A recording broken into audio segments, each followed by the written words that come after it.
চীনে মৌলিক প্রতিরক্ষা শিক্ষার একটি দিক হল সামরিক শিক্ষা ও প্রশিক্ষণ। সম্প্রতি জাতীয় প্রতিরক্ষা শিক্ষা আইনের সংস্কার প্রক্রিয়া শুরু করেছে দেশটি।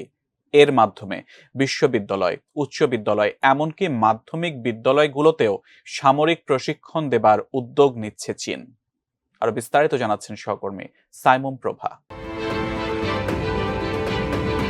চীনে সামরিক প্রশিক্ষণের বিধান 1984 সালে প্রকাশিত হয়। এটি 1998 সালে সংশোধিত সামরিক পরিষেবা আইনে পরিণত করা হয়েছিল।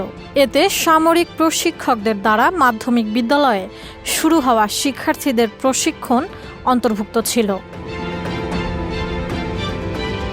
সম্প্রতি জাতীয় প্রতিরক্ষা শিক্ষা আইনের সংস্কার প্রক্রিয়া শুরু করেছে চীন। বিশ্ববিদ্যালয়, উচ্চ বিদ্যালয়, এমনকি মাধ্যমিক বিদ্যালয়গুলোতেও সামরিক প্রশিক্ষণের সম্প্রসারণ ঘটানোর লক্ষ্যে তারা এই পদক্ষেপ গ্রহণ করেছে বলে জানা গেছে। চীনের ন্যাশনাল পিপলস কংগ্রেসে গত সপ্তাহে সংস্কারগুলো পর্যালোচনা করতে শুরু করেছে।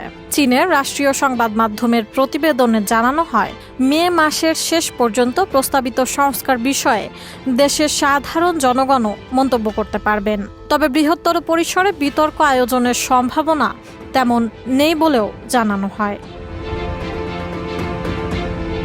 চীনের জাতীয় নিরাপত্তা শিক্ষা আইন 2001 পাশ হয় এবং সর্বশেষ 2018 সালে এর সংস্কার হয়।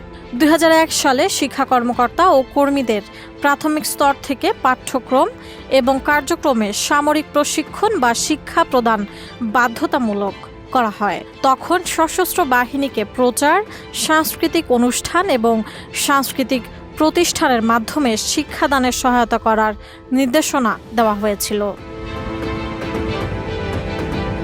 তখন চীনে এই আইনের আগের সংস্করণটি খুব কঠোর বা স্পষ্ট ছিল না। তবে প্রস্তাবিত সংস্কারে বলা হয়েছে, হাই স্কুল ও উচ্চ শিক্ষার বিদ্যাপীঠের শিক্ষার্থীদের অধ্যয়নরত অবস্থায় প্রাথমিক সামরিক প্রশিক্ষণ দেওয়া হবে। সংস্কার মতে জুনিয়র হাই স্কুলের শিক্ষার্থীরাও সামরিক প্রশিক্ষণ পেতে পারেন।